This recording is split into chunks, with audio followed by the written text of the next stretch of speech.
ಹರೇ ಶ್ರೀನಿವಾಸ. ಎಲ್ಲ ಆಧ್ಯಾತ್ಮ ಬಂಧುಗಳಿಗೆ ಅನಂತ ಅನಂತ ನಮಸ್ಕಾರಗಳು. ಶ್ರೀ ಗುರುಭ್ಯೋ ನಮಃ, ಪರಮ ಗುರುಭ್ಯೋ ನಮಃ, ಶ್ರೀಮದ್ ಆನಂದತೀರ್ಥ ಭಗವತ್ಪಾದಾಚಾರ್ಯ ಗುರುಭ್ಯೋ ನಮಃ. ಶ್ರೀಶಾಂಗ್ರಿ ಸೇವಕಂ ನಿತ್ಯಂ ಭೂಸರಾಗರ ಕುಲೋದ್ಭಂ ವಾಸಂ ಆದಿಶಿಲಾಕ್ಷೇತ್ರಂ ಶೇಷದಾಸ ಗುರುಂಭಜೆ. ಶ್ರೀ ಮೊದಲ್ಕಲ್ ಶೇಷದಾಸರ ಸುಳಾದಿಯ ಅರ್ಥಚಿಂತನೆಯನ್ನು ನಾವು ನೋಡ್ತಾ ಇದ್ದೇವೆ.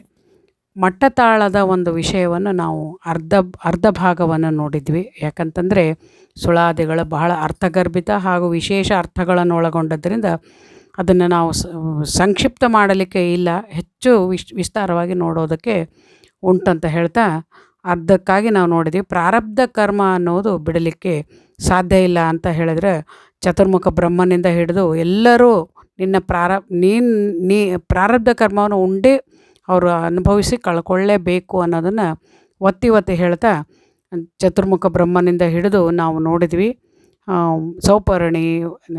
ಸೌಪರ್ಣಿಯ ಪತಿಯಾದ ಗರುಡ ದೇವರು, ವಾರುಣಿ ಪತಿಯಾದ ಶೇಷದೇವರು, ವಾಯುದೇವರು, ನಾರದರು, ಎಲ್ಲರ ಒಂದೊಂದು ಬಲರಾಮ, ಈ ರೀತಿ ಶೇಷಾಂಶರಾದ ಬಲರಾಮ, ಪ್ರತಿಯೊಬ್ಬರೂ ಅವರವ್ರ ಪ್ರಾರಬ್ಧಕ್ಕೆ ಅನುಗುಣವಾಗಿ ಕೆಲವೊಂದು ನೋವುಗಳನ್ನು ಅವ್ರು ಪಡೆದ್ರು ಅಂತ ನಾವು ನೋಡ್ತೀವಿ. ಮುಂದಿನ ಮಟ್ಟತಾಳದಲ್ಲಿ ಇನ್ನೂ ಉಳಿದ ಅರ್ಧ ಭಾಗವನ್ನು ಇವತ್ತು ನೋಡೋಣ ಅಂತ ಹೇಳ್ತಾ ಹೇಳಿದರು. ವಾರುಣಿಪತಿಯಾದ ಬಲರಾಮನು ದುರುಳ ಕೌರವಪತಿ ಪಕ್ಷ ವಹಿಸಿ ಸಜ್ಜನರಿಂದ ಮಾರು ಮಾತನು ನುಡಿಸಿಕೊಂಡನು ಸಭೆಯಲ್ಲಿ. ಮಾರಾರಿ ರೂಪನಾದ ಅಶ್ವತ್ಥಾಮನು ಸ್ವರೂಪದಿ ದುಷ್ಟನಾದವನಿಗೆ ಒಲಿದು ಸುರರಾದವರಿಗೆ ಅಹಿತವನೇ ಬಗೆದು ನೀರಜಾಕ್ಷನೆ ನಿನಗೆ ವಿಮುಖನು ಎಂದೆನಿಸಿ ಪಾರುಗಾಣದೇ ಇದ್ದ ಶಾಪವ ಸ್ವೀಕರಿಸಿ ಶಾರೀರ ದುರ್ಗಂಧ ನಾರುವ ಶಿಖದಲ್ಲಿ ಊರು ಸೇರದೆ ಅಡವಿ ಚರಿಸುವ ನಿನ್ನಿಂದ ಧೀರರೆಂದೆನಿಸುವ ದಿವಿಜರಿಗಿನಿತಿರಲು ಸುರಪತಿ ಮಿಕ್ಕಾದ ಸುರರಿಗೆ ತಪ್ಪುವುದೇ ಸರಿಯಿಲ್ಲ ಈ ಪ್ರತಿಬಂಧಕ್ಕೆ ಭಾರಕರ್ತ್ರ ನೆನಪ ಗುರು ವಿಜಯ ವಿಠ್ಠಲರೇಯ ನೀ ತೋರದೆ ತೊಲಗುವುದೇ ಆವಾವ ಕಾಲದಲ್ಲಿ. ನೋಡಿ, ಶೇಷದಾಸರ ಸುಳಾದಿಗಳಲ್ಲಿ ಎಷ್ಟು ವಿಚಿತ್ರ, ಎಷ್ಟು ಅರ್ಥಗರ್ಭಿತ ಅನ್ನೋದನ್ನು ನಾವು ನೋಡಿದ್ವಿ. ಬಲರಾಮನು ಕೌರವರ ಸಭೆಯಲ್ಲಿ, ಅಂದರೆ ಸಭೆಯಲ್ಲಿ ಅವಮಾನಿತನಾಗಿ, ತಮಗೆಲ್ಲ ಗೊತ್ತಿರೋ ಹಾಗೆ ಅವನು ತೀರ್ಥಯಾತ್ರೆಗೆ ಹೋಗ್ಬಿಡ್ತಾನೆ. ಬಲರಾಮ ಮಹಾಭಾರತ ಯುದ್ಧ ನಡೆದಾಗ ದುರ್ಯೋಧನ ಬಲರಾಮನ ಶಿಷ್ಯ, ಅವರನ್ನು ಗದಾಯುದ್ಧವನ್ನು ಬಲರಾಮನಿಂದನೇ ಕಲಿತದ್ದು ದುರ್ಯೋಧನ. ಹೀಗಾಗಿ ದುರ್ಯೋಧನ ಶಿಷ್ಯ ಅನ್ನುವ ಒಂದು ಶಿಷ್ಯ ವಾತ್ಸಲ್ಯದಿಂದ ದುರುಳನಾದ ದುರ್ಯೋಧನನ ಪಕ್ಷ ವಹಿಸಿದ್ದಕ್ಕೆ ಅವನಿಗೆ ಮಾರು ಮಾತನ್ನು ನುಡಿಸಿಕೊಂಡ, ಅಂದರೆ ಸಭೆಯಲ್ಲಿ ಅವಮಾನವಾಯಿತು. ಸಜ್ಜನರ ಸಂಘ ಯಾವತ್ತೂ ಹೆಜ್ಜೆಯನ್ನು ಸವಿದಂತೆ, ದುರ್ಜನರ ಸಂಘ ಮಾಡಿದರೆ ಇದೇ ಗತಿ ಅನ್ನೋದನ್ನು ಭಗವಂತ ತೋರಿಸಿಕೊಡ್ತಾನೆ. ಅವನಿಗೆ ಯಾವ ವೈಷಮ್ಯ ನಿರ್ಘಣ್ಯ ಇಲ್ಲದಂಥ ಸ್ವಾಮಿ ಅದನ್ನು ಪ್ರತಿಯೊಂದು ಅವರವರ ಪ್ರಾರಬ್ಧಕ್ಕೆ ಅನುಗುಣವಾಗಿ ಅವರವರ ಗುಣಕ್ಕೆ ಅನುಗುಣವಾಗಿ ಇದನ್ನು ಮಾಡಿಸ್ತಾನೆ ಅಂತ ಹೇಳ್ತಾ ಆಮೇಲೆ ಮಾರಾರಿ ರೂಪನಾದ ಅಶ್ವತ್ಥಾಮನ. ಮಾರಾರಿ ಅಂತಂದರೆ ಮಾರ ಅಂದರೆ ಕಾಮನ ಅರಿಯಾದ ರುದ್ರದೇವರು ಅಥವಾ ಶಿವನ ರೂಪನಾದ, ಅಂದರೆ ಶಿವನ ಅಂಶನಾದ ಅಶ್ವತ್ಥಾಮ ತಮಗೆಲ್ಲ ಗೊತ್ತಿರೋ ಹಾಗೆ ದ್ರೋಣಾಚಾರ್ಯರ ಪುತ್ರ. ಅಶ್ವತ್ಥಾಮ ಕೂಡ ದುರ್ಯೋಧನನ ಮಿತ್ರ. ಅವನು ಕೂಡ ಕೌರವರ ಪಕ್ಷ. ನೋಡಿ, ದೇವತೆಗಳಾದರೂ ಕೂಡ ಎಲ್ಲ ಕಲಿ ಪರಿವಾರ, ದುರ್ಯೋಧನಾದಿಗಳು ಎಲ್ಲ ಅಂತಂದರೆ ಕಲಿಯ ಒಂದು ಪರಿವಾರ. ಆದರೆ ಈ ಪಾಂಡವರೆಲ್ಲ ಏನಂದ್ರೆ ದೇವತೆಗಳು, ಅವರ ಪಕ್ಷ ವಹಿಸದೆ ಅಶ್ವತ್ಥಾಮ ಅಂದರೆ ರುದ್ರಾಂಶ ಸಂಭೂತನಾದ ಅಶ್ವತ್ಥಾಮನು ಕೂಡ ಸ್ವರೂಪದಿ ದುಷ್ಟನಾದವನಿಗೆ ಒಲಿದು, ಅಶ್ವತ್ಥಾಮ ಅಂದರೆ ಅಂಶದಿಂದ ರುದ್ರಾಂಶನಾಗಿ ಒಳ್ಳೆಯವನಾಗಿದ್ದರೂ ಕೂಡ ದುಷ್ಟನಾದವನಿಗೆ ಒಲಿದು, ಅಂದರೆ ದುರ್ಯೋಧನನ ಪಕ್ಷ ವಹಿಸಿ ಅಲ್ಲಿ ಒಲಿದು ಅವನ ಒಂದು ಸ್ನೇಹಕ್ಕೆ ಕಟ್ಟು ಬಿದ್ದು ಏನು ಮಾಡಿದ ಅಂತಂದರೆ ನೀರಜಾಕ್ಷನೆ ನಿನಗೆ ವಿಮುಖನು ಎಂದೆನಿಸಿ. ನೋಡಿ, ರುದ್ರಾದಿ ದೇವತೆಗಳು ಭಗವಂತನಿಗೆ ವಿಮುಖರಾದರೆ ಅವರಿಗೂ ಕೂಡ ಇದು ಪ್ರಾರಬ್ಧ ಅನ್ನೋದು ತಪ್ಪೋದಿಲ್ಲ. ಅಂದರೆ ಭಗವಂತನಿಗೆ ವಿಮುಖರಾಗಬಾರದು ಅನ್ನುವುದನ್ನು ಒಂದು ಸೂಚನೆಯನ್ನು ನಮಗೆ ಕೊಡ್ತಾರೆ. ಮತ್ತು ಇದು ಕೂಡ ಭಗವಂತನ ಸಂಕಲ್ಪ. ಇದು ಅವರಾಗಿ ಅವರು ಇದು ಮಾಡಿದ್ದು ಅಲ್ಲ. ತಾನೇ ಅವರನ್ನು ಈ ನಿಮಿತ್ತ ದುಷ್ಟ ಶಿಷ್ಟ ರಕ್ಷಣೆಗಾಗಿ ನೀವು ಭೂಲೋಕದಲ್ಲಿ ಅವತರಿಸಿರಿ, ನೀವು ಕೌರವ ಪಕ್ಷದಲ್ಲಿ ಇರ್ರಿ, ನೀವು ಪಾಂಡವ ಪಕ್ಷದಲ್ಲಿ ಇರಿ ಅಂತ ಅವರಿಗೆ ತಾನೇ ಆಜ್ಞೆ ಇತ್ತದ್ದು. ಅದು ಕೂಡ ತನ್ನಿಂದನೇ ಆಗಿದ್ದು. ಅಂದರೆ ನಿಮಿತ್ತ ಮಾತ್ರ ಇವರೆಲ್ಲ ಇದ್ದರೂ ಕೂಡ ಇವರು ಅದನ್ನು ಅನುಭವಿಸಲೇಬೇಕಾಯಿತು ಅಂತ ಇಲ್ಲಿ ಹೇಳ್ತಾ ಇದ್ದಾರೆ. ನೀರಜಾಕ್ಷನೆ ನಿನಗೆ ವಿಮುಖನು ಎಂದೆನಿಸಿ, ಅಂದರೆ ನಿನ್ನಿಂದ ದೂರ ಆದ ಅಂದರೆ ನಿನ್ನ ಒಂದು ಸಂಕಲ್ಪಕ್ಕೆ ವಿರುದ್ಧವಾಗಿ ಅವನು ದುರ್ಜನರ ಸಂಘವನ್ನು ಸೇರಿದಂತಹ ಅಶ್ವತ್ಥಾಮ, ಅಂದರೆ ರುದ್ರಾಂಶ ಸಂಭೂತನಾದ ಅಶ್ವತ್ಥಾಮ ಏನಾಯಿತು ಅಂದರೆ ಸುರರಾದವರಿಗೆ ಅಹಿತವನ್ನೇ ಬಗೆದು. ಅಂದರೆ ಅಲ್ಲಿ ಅವನು ಕೌರವರ ಪಕ್ಷ ವಹಿಸಿದರೂ ಕೂಡ ಏನು ಮಾಡಿದ ಅಂತಂದರೆ ಪಾಂಡವರಿಗೆ ಅಹಿತವನ್ನು ಬಗೆದ. ಸುರರಾದವರು ಅಂದರೆ ಯಾರಿಲ್ಲಿ ಅಂಶದ ಯಮಧರ್ಮನ ಅಂಶನಾದ ಧರ್ಮರಾಯ, ವಾಯುದೇವರ ಅಂಶನಾದ ಭೀಮಸೇನ ದೇವರು, ಇಂದ್ರ ಅಂಶನಾದ ಅರ್ಜುನ, ಅಶ್ವಿನಿ ದೇವತೆಗಳ ಅಂಶರಾದ ನಕುಲ ಸಹದೇವರಿಗೆ ವಿಮುಖ ಅಹಿತವನ್ನೇ ಬಗೆದ ಅಂತಂದರೆ ಅವರಿಗೆ ಕೆಡುಕನ್ನು ಉಂಟು ಮಾಡಿದ, ಅತಿಗೆ ಅವರಿಗೆ ಹಿತವನ್ನು ಬಯಸಲಿಲ್ಲ ಅಂತ ಅರ್ಥ. ಅಂದರೆ ದುರ್ಜನನ ಸಂಘ ಮಾಡಿದರಿಂದ ಅವನು ತಾನು ಕೂಡ ದುರುಳನಾಗಿ ವರ್ತನೆ ಮಾಡಿದ. ಅವರ ಪಕ್ಷ ವಹಿಸಿದರೆ ಏನಾಯಿತು, ತನ್ನ ಒಂದು ಧರ್ಮ ಮಾರ್ಗಕ್ಕೆ ಅನುಗುಣವಾಗಿ ತಾನು ಇರಬಹುದಿತ್ತು. ನಾವು ನೋಡ್ತೀವಿ, ಅವನ ಆಜ್ಞೆಯಂತೆಯೇ ಇವರು ಕೌರವರು ಪಾಂಡವರ ಪಕ್ಷ ವಹಿಸಿದವರು ದೇವತೆಗಳು ಅಂತ ನೋಡ್ತೀವಿ. ಆದರೆ ಯದ್ಯಪಿ ವಿದುರ ಕೂಡ ದುರುಳರ ಕೌರವರ ಪಕ್ಷದಲ್ಲೇ ಇದ್ದವನು, ಅವನು ಸಿಂಹಾಸನಕ್ಕೆ ಬದ್ಧನಾಗಿ ಇರ್ತೇನೆ ಅಂತ ಹೇಳಿದವನು, ಅವನು ಏನು ಮಾಡಿದ ಅಂತಂದರೆ ದುರುಳರ ಪಕ್ಷ ವಹಿಸಲಿಲ್ಲ. ವಿದುರ ಧರ್ಮ ಮಾರ್ಗಿಯಾಗಿ ಅವನು ನಾವು ನೋಡ್ತೀವಿ. ವಿದುರ ಅಲ್ಲಿ ನಾವು ನೋಡ್ತೀವಿ ಯಮಧರ್ಮನ ಅಂಶದ ವಿದುರ ಹಾಗೂ ಧರ್ಮರಾಯ ಇಬ್ಬರೂ ಅಲ್ಲಿ ಇದ್ದರು, ಸನ್ನಿಹಿತರಾಗಿ ಇದ್ದರು. ಅಲ್ಲಿ ಒಂದೊಂದು ರೂಪದಿಂದ ಇದ್ದರೂ ಕೂಡ ವಿದುರಗೆ ಏನು ಮಾಡಿದ, ಕೌರವರ ಪಕ್ಷ ವಹಿಸದೆ ಅವನು ಆ ಸಭೆಯನ್ನು ಬಿಟ್ಟು ಹೋಗ್ತಾನೆ. ದ್ರೌಪದಿ ವಸ್ತ್ರಾಪರಣ ಆಗುವಾಗ ಆ ಸಭೆಯಲ್ಲಿ ಇರುವುದಿಲ್ಲ.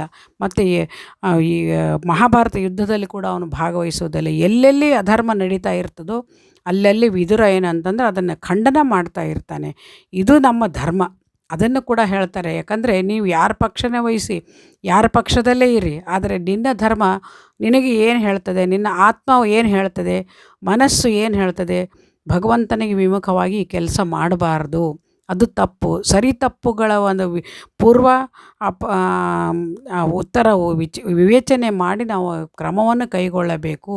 ಯಾರ ಜೊತೆ ಇರಬೇಕು ಅನ್ನೋದು ತಿಳಿಯದೆ ಈ ರೀತಿ ತಪ್ಪು ಮಾಡಿದ ಅಂತ ಸುರರಾದವರಿಗೆ ಅಹಿತವನ್ನೇ ಬಗೆದು ನೀರಜಾಕ್ಷನೇ ನಿನಗೆ ವಿಮುಖನೆಂದೆನಿಸಿ, ಅಂದರೆ ನಿನಗೆ ವಿಮುಖನಾದ ಅವನು ಪಾರುಗಾಣದೆ ಇದ್ದ ಶಾಪವು ಸ್ವೀಕರಿಸಿ. ಏನು ಮಾಡಿದ ಇಲ್ಲಿ ವಿಮುಖನಾಗಿ ಅಂತಂದರೆ ಕಟ್ಟಕಡೆ ಮಾತು ಹೇಳ್ತಾ ಇದ್ದಾರೆ. ಇಲ್ಲಿ ಸಾಕಷ್ಟು ನೋವುಗಳನ್ನು ಉಂಟು ಮಾಡಿದ. ಅದರ ಕಟ್ಟಕಡೆ ಮಾತು ದುರ್ಯೋಧನ, ನಿಮಗೆಲ್ಲ ಗೊತ್ತಿರೋ ಹಾಗೆ ಗದಾ ಇದ್ದಾರನ್ನ ಇವನ ಭೀಮಸೇನನ ಜೊತೆಗೆ ಗದಾ ಯುದ್ಧದಲ್ಲಿ ಹತನಾಗುವ ಸ್ಥಿತಿಯಲ್ಲಿ ಮರಣಶಯ್ಯೆಯಲ್ಲಿ ಇರ್ತಾನೆ ದುರ್ಯೋಧನ.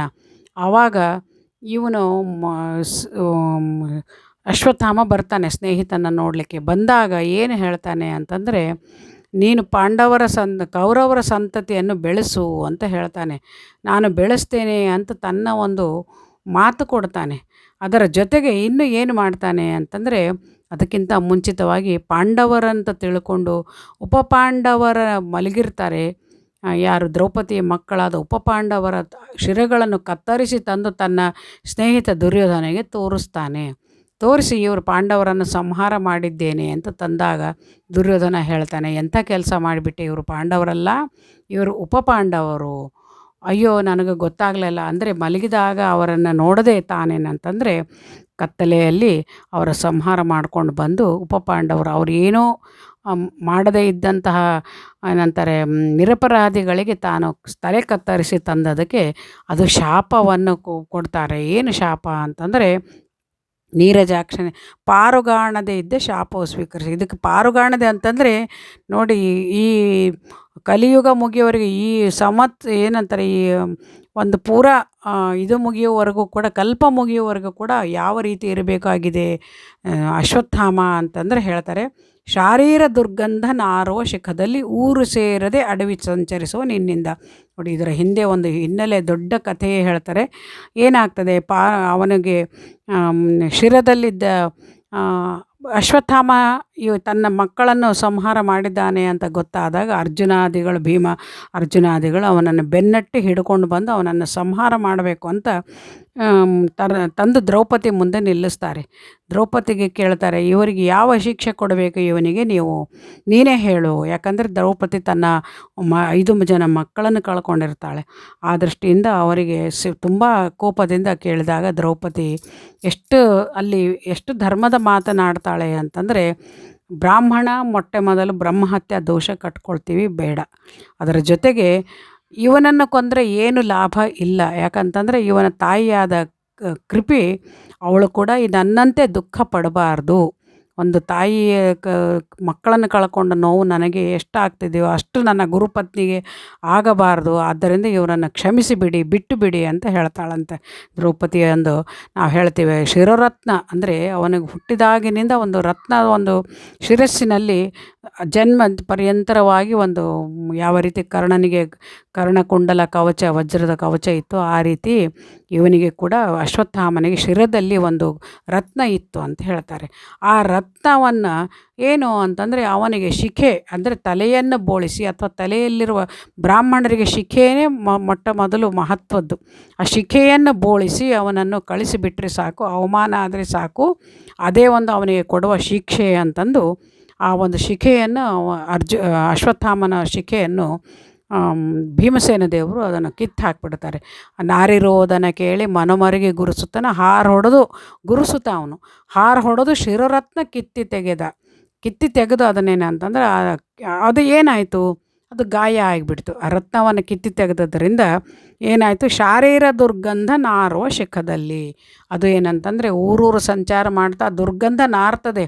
ಆ ಶಿಖರದಲ್ಲಿ ಗಾಯ ಆಗಿ ಅದು ರಕ್ತ ಸೋರ್ತಾ ಇರ್ತದೆ. ಅದನ್ನು ತೊಗೊಂಡು ಏನು ಮಾಡಿದ, ದುರ್ಗಂಧ ನಾರ್ತಾ ಇದ್ದದ್ದಕ್ಕೆ ಇಡೀ ಜನ್ಮ ಪೂರ್ಣ ಮುಗಿಯುವವರೆಗೂ ಅಂದರೆ ಕಲ್ಪ ಮುಗಿಯುವವರೆಗೂ ಅವನು ಆ ರೀತಿ ತಿರುಗಾಡಬೇಕು. ಅಂತಹ ಪಾಪ ಶಾಪ ಸ್ವೀಕಾರ ಮಾಡ್ದ. ಅದು ಶಾಪವಾಗಿ ಪರಿಣಮಿಸಿ ದುರ್ಗಂಧ ನಾರು ಊರು ಸೇರದೆ ಅಡವಿ ಸಂಚರಿಸಿದ ನಿನ್ನಿಂದ.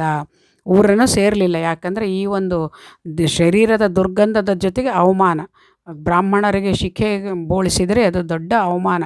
ಮರ್ಯಾದೆ ಅಂದರೆ ಯಾವ ರೀತಿ ಅಂದರೆ ಸಾಯೋದು ಮೇಲು, ದೇಹ ಅವಸಾನ ಆಗೋದು ಮೇಲು, ಈ ಅವಮಾನ ಸಹಿಸೋದು ಸಾಧ್ಯ ಇಲ್ಲ. ಅಂತಹ ಒಂದು ಶಿಖೆಯನ್ನು ಅವರು ತೆಗೆದು ಹಾಕಿಬಿಡ್ತಾರೆ. ಅದು ಧೀರರೆಂದೆನಿಸುವ ದಿವಿಜರಿಗೆ ನಿಂತರು. ಈ ರೀತಿ ಧೀರರು ಮಹಾಶೂರ ಅಂತ ಅನಿಸ್ಕೊಂಡಂಥ ದೇವತೆಗಳಿಗೆ ಈ ರೀತಿ ಕಷ್ಟ ಇದ್ದ ಮೇಲೆ ಸುರಪತಿ ಮಿಕ್ಕಾದ ಸುರರಿಗೆ ತಪ್ಪುವುದೇ. ಸುರಪತಿ ಅಂದರೆ ಇಲ್ಲಿ ಇಂದ್ರಾದಿ ದೇವತೆಗಳಿಗೆ ಮುಂತಾದ ದೇವತೆಗಳಿಗೆ ಇದು ತಪ್ಪುತ್ತದೇನೋ, ಖಂಡಿತ ತಪ್ಪುವುದಿಲ್ಲ. ನಿನ್ನ ಕರುಣೆ ತಪ್ಪಿದರೆ ಇದು ಯಾವುದೂ ಸಾಧ್ಯ ಇಲ್ಲ. ಸರಿಯಿಲ್ಲ ಈ ಪ್ರತಿಬಂಧಕ್ಕೆ ಭಾರಕರ್ತನ ನೆನಪ ಗುರು ವಿಜಯ ವಿಠ್ಠಲರೇಯ ನೀ ತೋರದೆ ತೊಲಗುವುದೇ ಆವಾವ ಕಾಲದಲ್ಲಿ. ಇದು ಸರಿಯಲ್ಲ, ಇದೇ ರೀತಿ ಇದು ಸರಿಯಲ್ಲ. ನಿನ್ನ ಪ್ರತಿಬಂಧಕ್ಕೆ, ನಿನ್ನ ನೇಮಕ್ಕೆ ಪ್ರತಿಕೂಲವೇ ರಂಗ ಅಂತ ಹೇಳ್ತಾರೆ ಗೋಪಾಲದಾಸರು. ನಿನ್ನ ನೇಮಕ್ಕೆ ಯಾವುದು ಪ್ರತಿಕೂಲ ಇಲ್ಲ, ಎಲ್ಲ ಅನುಕೂಲ. ನೀನು ಸರಿಯಾದ್ದನ್ನೇ ಮಾಡ್ತೀಯ. ಅವರವರ ಕರ್ಮಕ್ಕೆ ಅನುಗುಣವಾಗಿಯೇ ಅವರವರಿಗೆ ಪ್ರಾರಬ್ಧಗಳನ್ನು ಉಣಿಸ್ತೀಯ. ಇದಕ್ಕೆ ನಾವು ನಿನ್ನನ್ನು ಅಪಾರ್ಥ ಮಾಡಿಕೊಳ್ಳಿಕ್ಕೆ ಸಾಧ್ಯ ಇಲ್ಲ. ಯಾಕಂತಂದರೆ ನಾವು ಅದೊಂದು ಅನುಭವಿಸಿ ಕಳ್ಕೊಳ್ಬೇಕಂತ ಪ್ರಾರಬ್ಧವನ್ನು ಭಾರಕರ್ತರು ನೀನೇ. ಈ ಪ್ರತಿಬಂಧಕ್ಕೆ ಭಾರಕರ್ತರು ನೀನೇ. ಈ ಪ್ರಾರಬ್ಧವನ್ನು ನೀನು ಮನಸ್ಸು ಮಾಡಿದರೆ ಕೊಂಚ ಮಾಡಬಹುದು ಅನ್ನೋದನ್ನು ಹೇಳ್ತಾ, ನೀ ತೋರದೆ ತೊಲಗುವುದೇ ಆವಾವ ಕಾಲದಲ್ಲಿ. ಇಲ್ಲಿ ಸುರಪತಿ ಮಿಕ್ಕಾದ ಸುರರಿಗೆ ತಪ್ಪುವುದೇ ಅಂತ ಯಾಕೆ ಹೇಳ್ತಾ ಇದ್ದಾರೆ ಅಂತಂದರೆ, ತಾವೇ ಸ್ವತಃ ಇಂದ್ರಾಂಶ ಸಂಭೂತರು ಅಂತ ಹೇಳ್ಕೊಂಡದ್ದು ಶೇಷದಾಸರ ಸುಳಾದಿಗಳಲ್ಲಿ ನಾವು ಕಾಣ್ತೇವೆ. ಅವರ ಈ ಒಂದು ಪ್ರಾರಬ್ಧಕ್ಕನುಗುಣವಾಗಿ ಈ ಒಂದು ನರಜನ್ಮ ಬಂದದ್ದು, ಈ ನರಜನ್ಮದಲ್ಲಿ ನಾನು ಎಷ್ಟೆಷ್ಟು ದುಃಖ ಪಡ್ತಾ ಇದ್ದೇನೆ ಅನ್ನುವುದನ್ನು ತಾವು ಅನುಭವಿಸಿ, ಅನುಭಾವದ ಮಾತುಗಳು, ಅನುಭಾವದ ಮೂಸೆಯಲ್ಲಿ ಬಂದಂತಹ ತಾದಾತ್ಮ್ಯದ ಒಂದು ವಿಷಯಗಳು ಶೇಷದಾಸರ ಸುಳಾದಿಯಲ್ಲಿ ನಾವು ಕಾಣ್ತೇವೆ. ವಿಶೇಷವಾದ, ವಿಶಿಷ್ಟವಾದ, ಅರ್ಥಗರ್ಭಿತವಾದ ತಮ್ಮದೇ ಒಂದು ಸ್ವರೂಪವನ್ನು ಕೂಡ ನಮ್ಮ ಮುಂದೆ ಇಡುತ್ತಿರುವಂತಹ ವಿಜಯದಾಸರ ಸುಳಾದಿಗಳು ಬಹಳ ಅರ್ಥಗರ್ಭಿತವು. ಹಾಗೂ ಇದನ್ನು ಗುರುಮುಖೇನ ಅರ್ಥೈಸಿಕೊಂಡ್ರೆ ಇನ್ನೂ ಹೆಚ್ಚು ನಮಗೆ ತಿಳಿಲಿಕ್ಕೆ ಲಭ್ಯವಾಗ್ತದೆ ಅಂತ ಹೇಳ್ತಾ, ಅದಕ್ಕಾಗಿ ನನಗೆ ಈ ಪ್ರಾರಬ್ಧವನ್ನು ತಪ್ಪಿಸುವುದೇ. ನಿನ್ನ ಒಂದು ಪ್ರತಿಬಂಧಕ್ಕೆ ನೇಮ ಯಾವುದೂ ಇಲ್ಲ ಸ್ವಾಮಿ. ನಿನಗೆ ಇಚ್ಛೆಗೆ ಬಂದಂತೆ, ನಿನ್ನ ಚಿತ್ತಕ್ಕೆ ಬಂದಂತೆ ನಾನು ಅನುಭವಿಸಿ ಕಳ್ಕೊಳ್ತೇನೆ. ಭಾರಕರ್ತರು ನನ್ನ ಭಾರವನ್ನು ಅಂದರೆ ನನ್ನ ಅಂದರೆ ಯದ್ಯಪಿ ಎಲ್ಲ ಜೀವಿಗಳ ಹೊಂದಂತಹ ನೀನು ಸ್ವಾಮಿ ಭಾರಕರ್ತರು ವಿಜಯ ವಿಠ್ಠಲರೇಯ ನೀ ತೋರದೆ ತೊಲಗುವುದೇ ಆವಾವ ಕಾಲದಲ್ಲಿ. ನೀ ತೋರದೆ ಅಂದರೆ ನಿನ್ನ ಬಿಂಬರೂಪ ದರ್ಶನ ಆಗದೆ, ನಿನ್ನ ಒಂದು ಅನುಗ್ರಹ ಆಗದೆ ನನಗೆ ಈ ಪ್ರಾರಬ್ಧ ಸವಿಯಲಿಕ್ಕೆ ಸಾಧ್ಯ ಇಲ್ಲ ಅಂತ ದರ್ಶನದ ಹಂಬಲವನ್ನು ಇಲ್ಲಿ ಬೇಡ್ತಾ, ಇದು ವಿಶೇಷದಾಸರು ಈ ಸುಳಾದಿಯ ಮಟ್ಟತಾಳವನ್ನು ಮುಕ್ತಾಯ ಮಾಡಿದ್ದಾರೆ. ಮುಂದಿನ ತ್ರಿವಿಟಿ ತಾಳವನ್ನು ಮುಂದಿನ ದಿನಗಳಲ್ಲಿ ನೋಡೋಣ ಅಂತ ಹೇಳ್ತಾ ಈ ನನ್ನ 4 ನುಡಿ ನಮನಗಳನ್ನು ಶೇಷದಾಸ ಗುರುವಂತರ್ಗತ ಭಾರತೀ ರಮಣ ಮುಖ್ಯ ಪ್ರಾಣಾಂತರ್ಗತ ಶ್ರೀಕೃಷ್ಣ ಅರ್ಪಣ ಮಸ್ತು.